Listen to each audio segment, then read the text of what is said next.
Dinner for shoes, please. Hello and welcome to an episode of Dinner for Shoes. Today's episode is a little bit of a different formatting. We're going to get a tattoo. I don't want to say too much. I just want to dive into actually getting the tattoo with the brilliant Julia, who works at Uplift in New York City on Broome Street. Uplift is the tattoo spot that I recommend to absolutely everyone. I think it's the best. Here's one of the number one reasons why I love Uplift. I am building up, and we're going to talk about my tattoos if you stick around. I'm building up my patchwork arms, okay? That's what I'm focused on. I have been to so many tattoo spots where I ask them, okay, where do you think I should go with my next one? Here's what I want. What do you think placement? And they're just like, oh, it's really up to you. I don't really know what would look good. It has to be where you feel comfortable. At Uplift, the artists are great. Julia helped me with placement. She explained why, you might want to save this spot for a bigger piece eventually. She told me what she thought would look good, especially given the new tattoo that I got. The tattoo I got is a runner tattoo I have been excited to get for so friggin' long. Julia gave it to me. Let's go get that tattoo with her. And then when we come back, I will talk to you about some of the tattoos that I already have. I haven't counted them in a while, so we're gonna do that. All right, let's go. Is this too high for you? Do you want it a little lower? No, it's fine. Good? Okay, yeah. Awesome. Whatever works best for you is what I would prefer. As I also need you to be comfortable because it's like there are certain places where I'm like, I'm sorry, you're just gonna be uncomfortable for 3 hours. Yeah. There's no way I can get you otherwise. And you have to take breaks. And yeah, exactly. I worked on a tattoo yesterday and he was just facing the other way and I was tattooing his calf. I'm like, I'm sorry, there's nothing I can do for you. In those situations, I feel like I've just used my phone and kind of I need to just get my mind off of the fact that I'm getting a tattoo. Do you tattoo, does it hurt often or do you feel pretty fine with it? Never. The only one that hurt me, actually, surprisingly, I have one on my foot. Mm-hmm. That killed. Yeah, and you don't have, you do have hand tattoos. I'm surprised. Yeah, I have these. These didn't hurt at all, which is so weird. Very strange. I've actually had them gone over a couple times too, and no pain. Wow. I always show every tattoo artist I work this tattoo. It is horrible. I think it's on this ear. I try not to is it there? Or is it my other side? It might be my other side. Oh. Yeah. What do you think that is? Is it a seashell? It was. That was my first one. How long ago did you get it? I was 18. 33 now. So but the tattoo artist was obviously not great. I had no idea at the time because what do I know? I know. I just want to get a tattoo. I get it. I'm do I get it covered up? Some artists have been I could probably make that into something, and I'm just no, I can't make that into anything. And if you would I would just recommend you do a couple sessions of laser and then get it off. And then either get it off completely or just do something else. But okay. You're gonna have to do something pretty heavy black work to cover something like that. I know Removery has this thing with tattoo artists where they actually remove it for free. So okay. Yeah, I'm gonna check that out because I have a few that I definitely want to get removed. Really? Yeah. Okay. From when I was an apprentice and tattooed myself. Okay. Yeah. Yeah, I want to check it out. I'm getting married in next November. Oh, congratulations. Thank you. But I'm just if I do an updo, that's gonna show, So I'm just not if you have some cute wigs. That's true. Are you okay if I start? Yep. Okay, cool. And then if you need any breaks, just let me know, okay? Okay. Are you good to talk while you tattoo? Oh yeah, absolutely. Okay, so tell me a little bit about when you started tattooing and when you started at Uplift. I started tattooing about 2.5 years ago.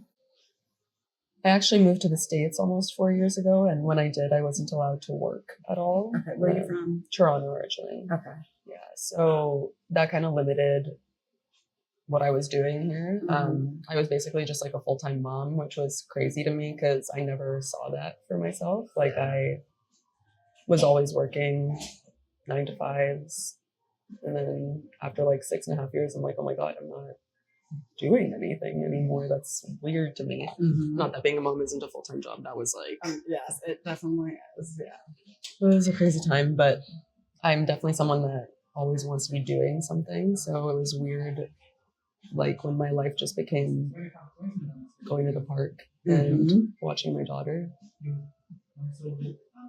And then I'm okay, I can't be home anymore.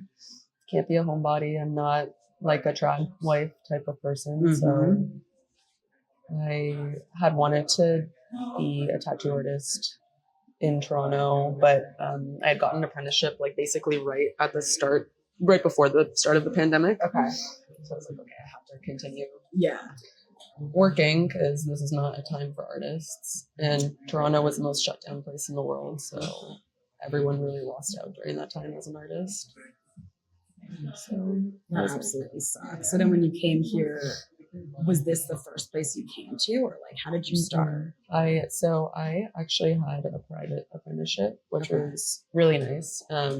I worked with someone out of their private studio, and it was like a fairly short apprenticeship. I did a lot of the work at home, so like I would do a lot of practicing, and then when I was there, I would just observe. So like it was cool because I felt like I observed a lot of the way that like he interacted with clients, but also like the way he came up with tattoos and like I like helped a lot with his social media because I was a content creator. Yeah, you're good at social. I could tell from your page. Yeah, so it was a lot. It was like really good. I also like learned a lot about like cold calling clients and like it was just like a very good, I think that really helped with like all aspects of tattooing as opposed to just like sitting down and tattooing. I feel like you can learn a lot of that by just practicing. Like, I still work on fake skin every week, so I think people could benefit from practicing and continuously like learning. Do you feel like a lot of artists like don't do that anymore, or?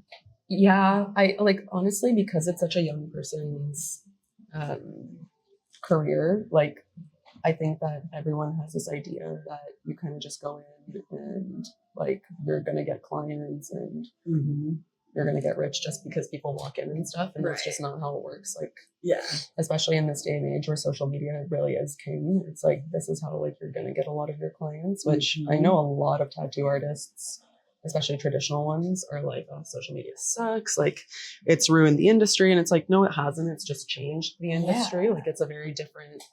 Why did they say ruined? Like what? Because back in the day it was like just my art speaks for itself kind of thing, but now it's like you could walk in and just look at a book kind of thing. So and I mean we still have that. It's still very much like a very real thing, but it's not 1950 anymore, 1960. Like it's 2025, and social media really influences the way that we do things now. Like it's not just and digest art. I feel like tattoo is artistry, and like you kind of have to. It's about like the artist behind the artwork too sometimes, or it is now. Like I guess now that social media is what it is, it has to be. Well, that's what I tell everyone. It's not even just like tattoo artists. It's like comedians. It's whatever. It's like, how do you expect people to know you? Like, how do you expect it? Like, your target audience is going to be anyone who's under the age of 50 anyways, realistically. And most of those people are on Instagram or TikTok or YouTube. Are you on TikTok too? Okay.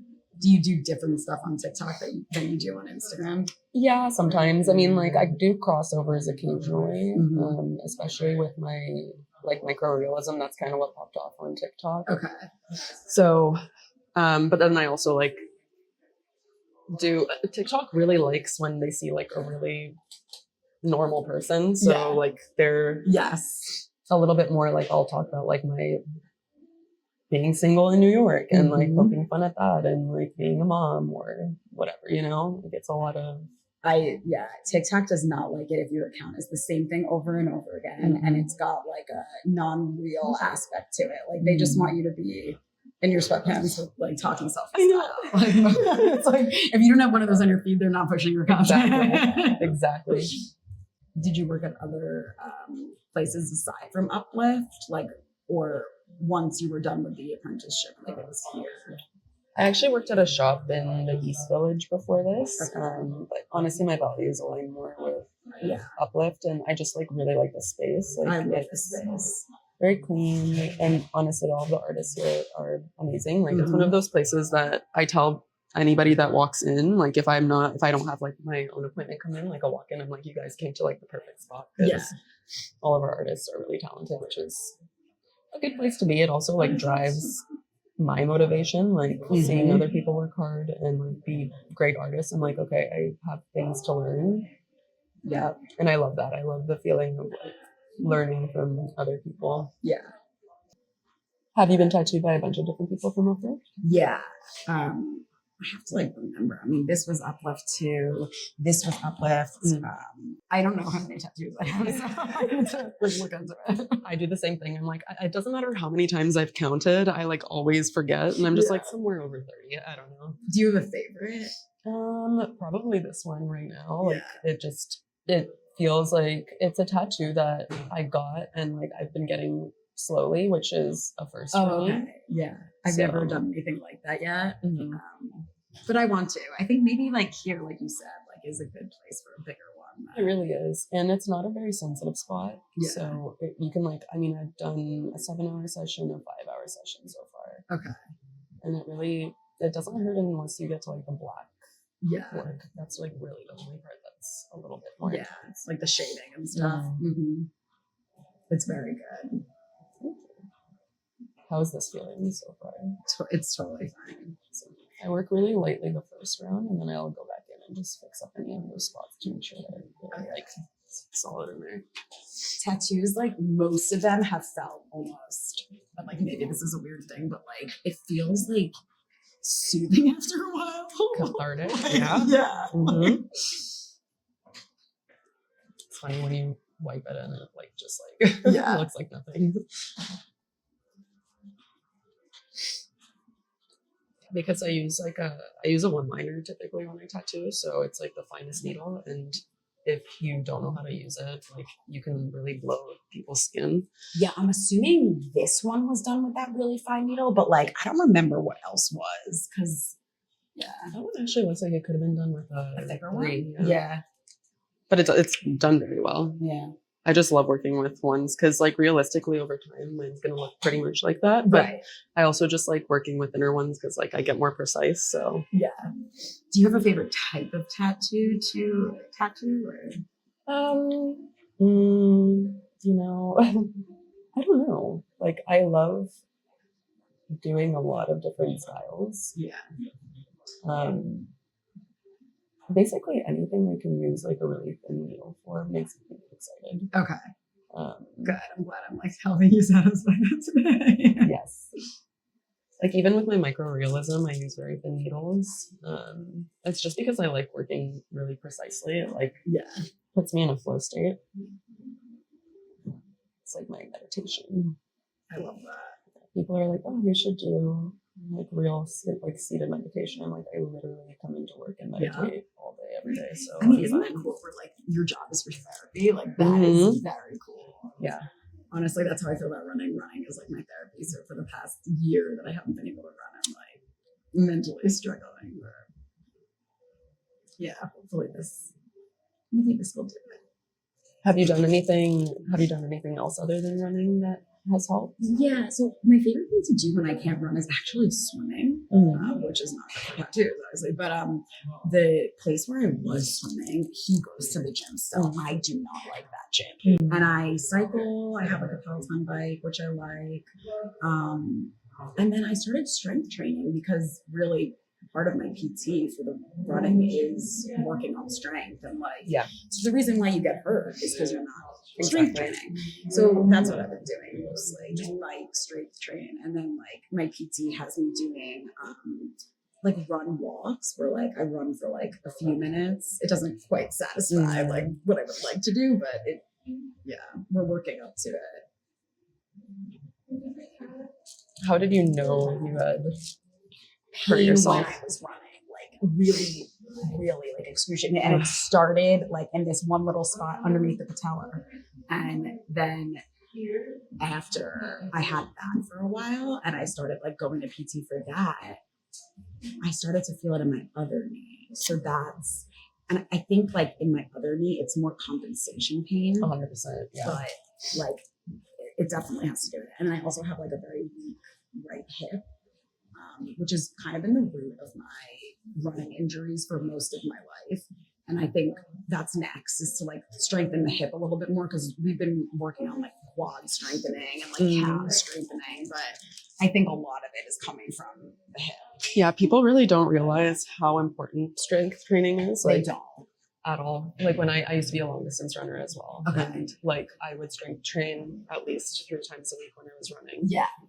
That is what needs to happen forever now. And it can't be like only when I'm hurt I'm gonna strength train. It has to be a forever thing. Also, as you get older, it's just so important for your joints because running is very, I mean, as you know, really, really hard on your joints. Yeah.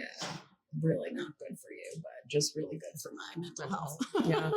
I literally, when I moved here, I used to run like 10 miles every 2 days in Toronto. And then I moved here and I have severe allergies to the outside world. No. So even with... That weren't showing up in Toronto? No, because... So it's actually, the allergist told me this, New York has the most male species trees, and male species trees have way more pollen. So I was like, cool, just another way a man's ruined my life. Yeah. So yeah, now I don't run anymore. Like I haven't run basically at all. Do you feel a difference in like your mental health, or did you not really like use it for mental health? I definitely used it for mental health, but I also was, I think, physically my worst when I was running. Like truly, like I was super, super thin, could hardly eat from like the bloating and like exhaustion and stuff. So now I just walk everywhere and I'm obsessed with walking. Like I'll walk at least 7 miles a day and I'm like, this is what I'm doing. Yeah. I like walking too. It's better for your joints. It's like, it still gets like that exact same feeling for me of like being like mentally cleared. Yeah, that's good. How'd you get into climbing? I dated someone for a little bit, and they kind of brought me into it. Okay. But then I actually started working with. They like showed me how to boulder, and I love bouldering. That's primarily what I do when I climb. Scared. I'm like, I admire it so much. I used to be the same way. I said I would never do it, and now I'm like, oh yeah, no, this is great. But I've also had to like stop because of tattooing and stuff. Yeah. I'm already like holding a machine for like sometimes like 10 hours a day, so I need to give my hand a rest. But I can't imagine. I mean, it's a different type of stress, I guess, but like it's definitely affects. 100%. I'm like pretty certain I'm starting to have onset carpal tunnel. And it sucks, like it blows. So I'm gonna have to start seeing a PT for that. Jeez. It's just crazy. I never thought at 30, but that makes sense, I guess. Do a lot of tattoo artists like deal with that? Carpal tunnel, like a lot of tattoo artists have to stop because they have they end up getting arthritis. Yeah. Which is like my nightmare. I hope that never happens. But yeah, see, that sucks because like you said, this is kind of your therapy. Like you enjoy it so much. You don't want to be prohibited from doing it. Yeah, the thing that I think is truly the coolest about tattooing is you get to put your art on someone forever. Yeah. Or realistically forever if it's done well and they want it on them for like forever. But it really is like something special. Like a part of me will always exist on someone else. Right? Like that is the coolest thing. And like just like the trust that you get from that is like insane. Like it's my favorite form of trust, to be honest. Yes. And as the person getting the tattoos, I can tell you like that's my favorite thing about getting them is that I have so many different people's art on me. Like, and I love people. Yeah. I'm a people person. So to me, that's cool. It's like I met this person, they imprinted my life in some way, like, and their art is on me. That is amazing. That's why I like the patchwork for arms, because it's like, look at all these people I met, kind of, and connected with. Every tattoo tells a story. Yes. Except for the one behind my ear that I have to. And that also tells a story. I'm sure it does. It does. Beautiful. I'm not gonna go over it too much, like any more than this. Okay. I'd rather see how it heals on your skin. I mean, it looks like your tattoos heal really well, but because it's a single needle, I don't want to go any deeper and see any blowout. So if you like see any patches or anything like that you need touched up or you want it darker or whatever over time, you can always come back and I do a free touch up. So thank you for coming with me to get that tattoo. My tattoo is healing very nicely. I love a fine line tattoo. Julia was amazing. She is the person that I think I may want to work with moving forward for all of my tattoos in New York. But I realized people ask me all the time, how many tattoos do I have? And I don't know. So Nick and I took pictures of all of them. And I'm going to go through them one by one. Now that we took the pictures, I think I know where they all are, and we're going to count. Okay, we're going to count. Will you use your pause to count with me? Will you use your pause? Okay. Let's do it. But first, let's dive into the outfit behind the shoes. Of course, my outfit is inspired by going to get a tattoo with the wonderful Julia at Uplift. I am wearing Zara boots today. I like these because they're textured. Tattoos for me have to do with texture. I like the feeling of getting a tattoo, which is kind of crazy. I really it's soothing to me after a while in this like super weird way. I'm probably fucked up in the head for saying that, but I think the feeling, the texture of a tattoo after it's on my skin just reminds me of these boots a little bit. The crinkled leather, Zara, these are actually very comfortable, very small little heel. So that's cool. I'm wearing my Rag and Bone jeans. I really like these. These are like a charcoal color. They're low rise, so it works nicely with this Zara bustier. I think it goes without saying that this bustier to me just kind of like represents art. A contrast black and white situation reminds me of getting a tattoo. We're going to talk about this in a second, but one of the tattoos I have is actually an inverse Xerox of Trisha's paw. So this to me is just like art, beautiful art, which I think tattoos are. So that is why this bustier summarizes the episode for me. Of course, I had to match it with my old vintage Bobble Bar earrings that are also a flower, my engagement ring, and then my Miu Miu sunglasses, because I just feel like these sunglasses scream like, I get tattoos, what's up? Look at my tattoos, look at the arms that I'm trying to build up. I don't know. Before I start talking about my tattoos, I do also want to mention the reason why I think I love tattoos so much. And I talked to Julia about this during the tattoo session, but I just love that when you're getting a tattoo from all these different artists, and while you may love working with one particular artist, that's cool too. You have a great relationship with that person. I love people, and those people are putting their art on your body, and that's special to me. This is a YOLO situation for me. We only have one skin, we only have one life, and I want to decorate mine with imprints of memories from different people. It is both a sacred image to me, but also a sacred moment when the person gave me their tattoo, interpreted my vision, and put it on my body. And I have great conversations with my tattoo artists when I get my tattoos done. And that is just so cool to me. Tattoos aren't for everyone, but it's the reason why I absolutely love them. And I know she knows that my favorite one is just one of her. I really do love this one. I want to get the face fixed up a little bit. Got this one in Savannah, but we'll get there. So let's go through my tattoos. And yes, so okay, first up is the butterflies. The butterflies. I got these butterflies as a reminder to myself, and the meaning behind them has kind of changed, I would say, throughout time. When I first got them, it was a reminder after a previous relationship, a previous abusive relationship, that the next relationship I was in, which of course I wanted to be the one, the relationship that I stay in for the rest of my life, and it will be. I have my Nick, and I wanted to remind myself that I need to feel butterflies with that person, an exciting sort of experience that I didn't feel in my abusive relationship. And I got them as a reminder to never put a ring on this finger. So they're kind of like, I kind of look at them as like a border around my engagement ring, right?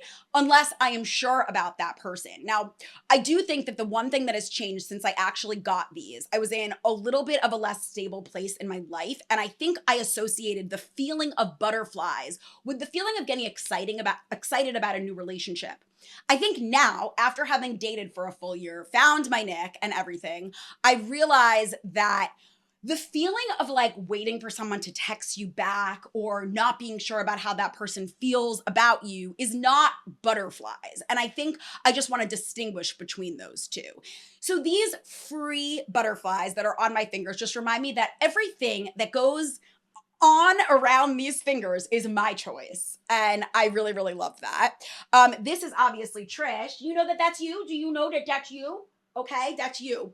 I got this in Savannah. I absolutely love this one. I just love how the tail wraps around my arm. I do wish that the face was done a little bit more detailed. That's something that I know I could definitely get fixed in the future, maybe with Julia. Julia obviously gave me the runner. You know about that one. Supernova is one that I got also at Uplift by a really cool tattoo artist. I like the idea of getting a thin line cursive right above the crease in my arm right here. This is an elbow. In my elbow, in the crease of my elbow, okay? And Supernova is actually what happens when a star blows up. I think the idea of it is really cool. And I think it's a special thing that doesn't happen often. And that just spoke to me. I really liked it in that moment. This is my best friend tattoo with Alicia. I am obsessed with this one. This is probably top 5. I just think it's so well done. It was done by an artist named Trudy, who I still have connects with. She's coming on the podcast. And she's really, really great. This, Trish, is also you. This was Trish's paw print. Trish, paw print. See, it matches perfectly. It matches perfectly. Yes, it was you. I Xeroxed her paw and then I had it printed, and Trudy, who gave me this one, also gave me that one. So really special. I have Feel Good on the back of my neck. That is for my sister. My sister also has Feel Good, and that's really her story to tell, but I got it in support of her story. Yeah. That's what I'll say about that one. And then let's go back over to this side. This one I love. This is my ice cream cone. It's the top of the ice cream falling off of the cone. This, I feel like, describes my life in so many ways. So many mishaps. You got your favorite dessert, you're about to go and eat it, and then it falls apart, right? It's just like, oops. And that's exactly why I got it in that placement too. But life goes on, right? Life goes on. This one I got at not the best tattoo shop, we won't name names, but in Jersey City, which is also where I got my butterflies, although I think those are a little better. This one is of Kit. When Kit curls into a little ball like this, it is the most adorable thing in the world. That is how I want Kit remembered on my body. However, there is a line there where the artist was trying to draw her change in color, how she has like a patch of white hair there. And I told the artist not to draw that line, and she did. And I think it fucked up the tattoo, but oops. Oops. Okay, so this one I get compliments on all the time. I do think this is probably in my top 5 too. This is a girl hailing a cab, an NYC cab. And I am a city girl. Even though I'm from Jersey, like so much of my life was lived in New York. I went to college in New York. I grew in New York. It's my favorite place to run. So I just needed to get that one. I love it. I think you could look at these two tattoos as separate or the same one. I'll look at them as separate. I'm going to count when I'm done. This is Second Star to the Right from Peter Pan. When I look down at it, I'm seeing the second star to the right. I had this with my sister and our best family friend, Mary. We all have different placements, but it's a special one to me. I have the Taurus. Where's Taurus? My Taurus symbol here. I'm a Taurus through and through. Like literally can't say anything else about that. And then, okay, let's go down my body now. This is where it gets confusing. Oh, I have my very first tattoo, which is the fucked up one behind my ear. That one was supposed to be a conch shell.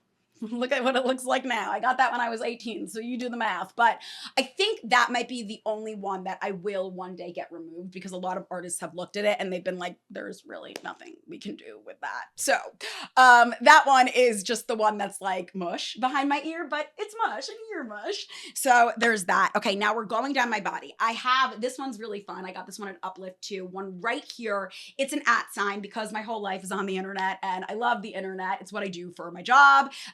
It's my passion. It's a way to reach other people, and I love reaching people. So that is the @ sign. And then, of course, I had to turn it into a cat. So it's cat, if that makes sense to you. I have none on my legs, and I think I'm keeping it that way. Down to my foot, where I do have 1996 for my high school best friend, Sasha, and she has it as well on her foot. I think this one's funny because we also used to have a necklace that said 1996. It's the year that we met, but people always thought that it was the year we were born. And we always looked way older than having been born in 1996. So people would get very, very confused. But I really love the font that we went with for that one. I think we were nervous because when you put numbers on your body, there's a way in which that could look not elegant and not tasteful. And I really loved the way it came out. That was my most painful tattoo I have ever gotten. Top of foot, there you go, very painful. But second most painful and needing to be acknowledged, and this is also in my top 5, is My Love Will Thaw, which is from Frozen. If you know that story, then you know that at the end of the movie, the first movie, you see they are kind of conflicted with true love can thaw a frozen heart. And it's just proof that sisterhood love is what reigns supreme. And of course, I feel that way. My sister is my everything. She's my favorite person in the world. Okay, so there's that one. And then I'm trying to think of if I have any others. I don't think I do. I think we did them all. So just to cap this off and round them up, I don't know, do you consider this? I consider this one tattoo. 1, 2, 3, 4, 5. 6. Okay, let's go over to the other arm. 7, 8, 9. I feel like these are 8, 9, 10, 11, 11, 12. Okay, 12 is arms. 12 is arms. This mush. 13, feel good is 14. Ribs is 15.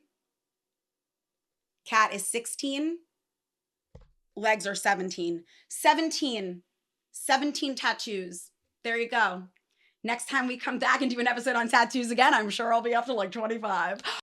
Editor's note, I really truly don't know how I forgot to talk about the hidden Mickey tattoo on my ass. Both me and my sister have it, and it's definitely in my top 5. If you're a true Disney fan, you know about all the hidden Mickeys people find around the parks. And if you're a freak like me, you also have one on your butt. Let me also use this as a PSA and reminder that a lot of people have stretch marks on their butt. All right, thanks for going to get a tattoo with me, guys, today. Thank you for listening about my tattoos. We will see you next time. Bye.